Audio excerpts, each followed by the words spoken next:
Ova tema se najviše tiče žena, a pola svjetskog stanovništva su žene, nekoliko milijardi nas. Kada se govori o zdravlju i bolestima, onda se obično najviše govori o teškim bolestima, o tome kako rješavati teško izlječive bolesti. Međutim, postoji jedno područje koje se itekako tiče nas žena, a o kojem se šuti, a vrijedno je govora. To su vaginalne upale. Pa kad kažemo vaginalne upale, to je tema koju čak ni među prijateljicama baš ne spominjemo pretjerano često. A kad bi znali da recimo u društvu od 10 žena najvjerovatnije bar 6 ili 7 tog časa ima neki oblik vaginalne upale, onda bi nas to vjerovatno iznenadilo. Ali čak i to ne bi bilo zabrinjavajuće kada ne bi znali da vaginalne upale dovode do vrlo teških bolesti i teško izlječivih bolesti. Pa ajmo vidjeti šta kažu brojke o tome, šta kažu statistike Svjetske zdravstvene organizacije. Naprimjer, kad bi te brojke gledali na razini Evropske unije, naše nove domovine, onda možemo pretpostaviti da će tijekom svog života 200 miliona žena doživjeti najmanje jedanput vaginalnu upalu. Kada to promatramo, nije bitno kako ju je dobila i nije bitno koji je uzročnik. Bitno je da će 200 miliona žena u svom životu imati vaginalnu upalu. 130 miliona među njima će se baviti i gnjaviti sa recidivima i sa učestalim vaginalnim upalama. Šta to znači? To su opet dosta apstraktne brojke, ali šta to znači za život?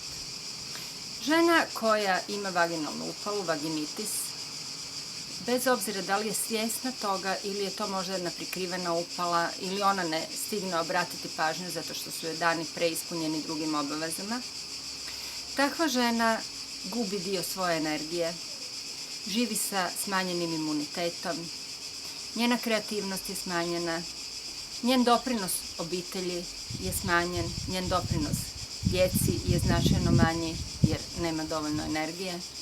Ako je zaposlena, njen doprinos na radnom mjestu je umanjen jer je umorna, jer je iscrpljena, možda čak i apatična, depresivna, pa možda uzima neke psihofarmake, lijekove za depresiju umjesto da se adresira stvarni problem.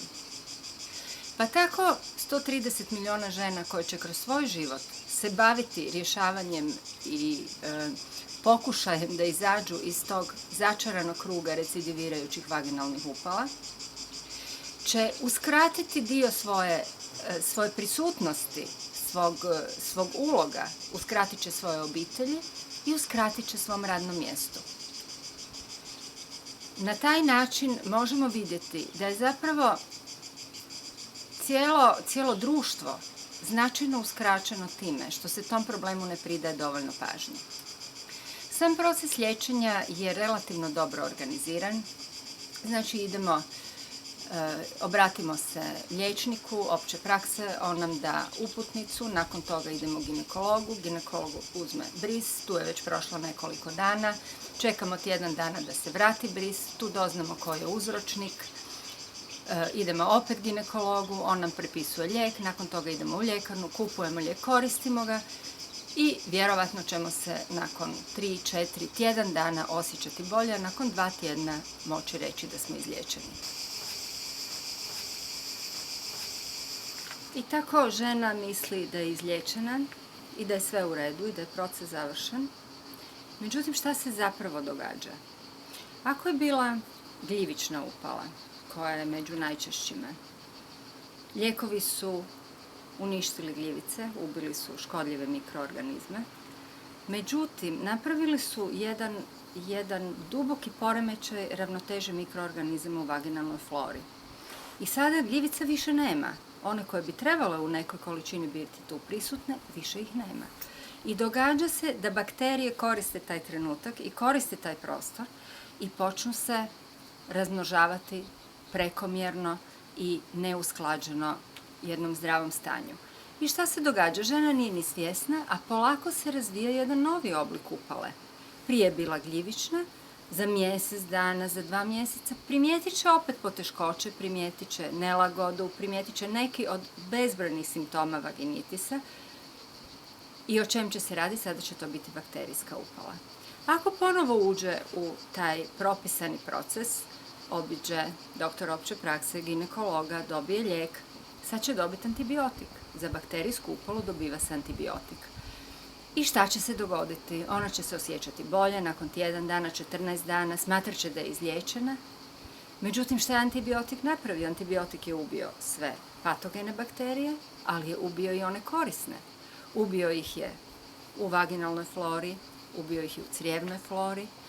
Može doći do probavnih poremećaja, međutim, šta se događa? Ponovo je poremećena ta vaginalna flora i ponovo je napravljen prostor da se sada umjesto bakterija pretjerano razviju gljivice. I to je jednim relativno laičkim jezikom opisan taj proces tog začaranog kruga recidiva koji najčešće većinu žena koje žive prosječne i vrlo zaposlene živote dovodi do toga da se prestane obazirati i da živi svoj život dalje neovisno o svojoj upali. Rekli smo da to dovodi do smanjene snage, do smanjene radne sposobnosti, dovodi i do odsustva libida. Znači, ugrožena je obitelj, ugroženo je partnerstvo, smanjena je radna sposobnost i cijelo društvo zapravo pati. Problem tog liječenja koje smo ovdje opisali i rješavanja vaginitisa je u tom kompliciranom procesu koji je neophodan zato što za primjenu farmakoloških lijekova je potrebno da se točno otkrije uzročnik. Međutim, što ako nam priroda pruža neko zanimljivije, jednostavnije rješenje? Mi u Aromari prepoznali smo taj problem. Žene su naši glavni korisnici, poznamo život žena, ulazimo u intimne razgovore s njima, znamo šta se najviše traži u ljekarnama i prepoznali smo da je zapravo kronični i recidivirajući vaginitisi su problem današnjih žena.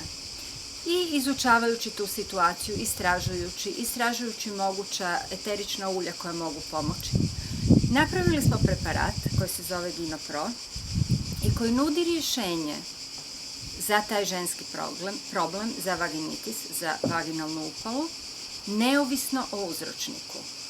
Znači, koristeći Ginopro, žena će riješiti ili značajno ublažiti svoj problem, svoju upalu, bez da mora proći tu kalvariju i taj izazov koji zapravo nosi prilično neizvjestan rezultat. Naš Ginopro je zamišljen kao cijeloživotni proizvod. Šta to znači? To znači da je on namijenjen svim ženama, da je namijenjen od djevojčica do žena u dubokoj starosti i da je zapravo bazična ideja da se koristi svakodnevno. I sad to može malo zvučati čudno, zašto koristiti jedan ljekoviti proizvod svakodnevno u intimnoj zoni? Međutim, ajmo vidjeti šta radimo sa drugim dijelovima tijela. Da li je točno da svaki dan peremo zube? Da li je točno da se svaki dan tuširamo, da nekoliko puta dnevno peremo ruke u sapunici?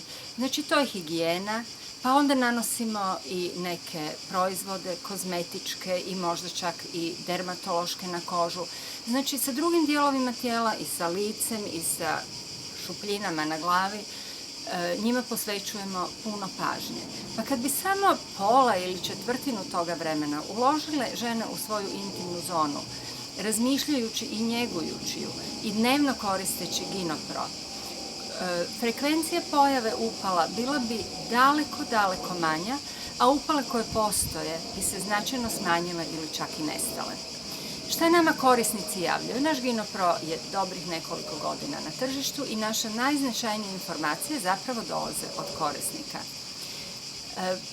Jedan od tipičnih tekstova koji dobivamo učestalo na razne načine rečeno, to je od žena koje nisu znale izaći iz začaranog kruga upala, koje su pri svakoj posjeti ginekologu imale nalaz koji je tražio farmakološko liječenje i zapravo išle sigurnim koracima prema puno ozbiljnijoj bolesti.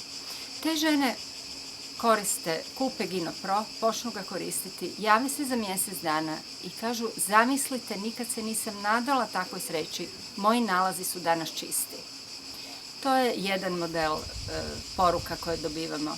Drugi model koji dobivamo je od žena koje ga koriste u braku, koriste ga sa partnerom. Pa u toj situaciji, evo jedan zgodan mail je rekao, Mara, spasila si mi brak sa Ginoprovom. I ti partneri su koristili lubrikante koje su našli na tržištu i trudili se oko svog seksualnog života, međutim ti problemi su postajali toliki da su počeli odustajati od seksualnog kontakta dok nisu našli Ginopro i koriste ga kao lubrikant. Jedna manja skupina osoba koja ga koristi, ali ne beznačajna, to su žene koje leže i koje su vjerovatno već u poodmakloj dobi ili u poodmakloj bolesti. I to su osobe o kojima se drugi brinu i leže u pelenama. Taj boravak u pelenama donosi jednu nuspojavu, a to su učestale upale mjehura, zbog toga što je jednostavno nemoguće u dovoljnoj mjeri održavati higijenu tog područja. Samo korištenje Ginoproa na peleni, na svježoj peleni pri promjeni, čini da te osobe prestaju imati te recidive upala mjehura. Njihova osnovna bolest naravno time nije riješena, njima možda nije spašen život, međutim ono što žive je puno dostojanstvenije, a problemi koje staraoci o njima imaju su daleko manji i cijela briga o takvoj bolesnici je ugodnija i lakša. Znači, Ginopro preporučamo kao proizvod za svaki dan. Može se nanositi tako da se špricne na dnevni uložak, a može se nanositi tako da se rukom nanese na usmine. To može koristiti svaka žena na takav način i održat će njeno zdravlje i služiti kao prevencija. Za žene koje su svjesne da imaju vaginitis i koje imaju jače simptome, preporuča se da ga koriste na tamponu nekoliko sati dnevno kroz mjesec dana i da onda odu na pregled i kontroliraju promjenu situacije u svojoj vaginalnoj flori. Radili smo istraživanje među našim korisnicima, željeli smo dobiti neku statistiku koja onda možda jasnije pokazuje kako Ginopro djeluje. I jedan od značajnijih podataka koje smo dobili od brojnih korisnica bilo je da neugodni simptomi upale nestaju za 2 do 4 dana, a kompletan nestanak simptoma se događa unutar tjedan dana. Tako da je to već jedno veliko postignuće. Potrebno je dulje upotrebljavati Ginopro da bi se upala do kraja riješila, međutim taj nestanak simptoma omogućava ženi da se vrati u normalan život, da vrati svoje kvalitetno psihološko stanje, da se bavi svojom obitelji, da se bavi svojim poslom.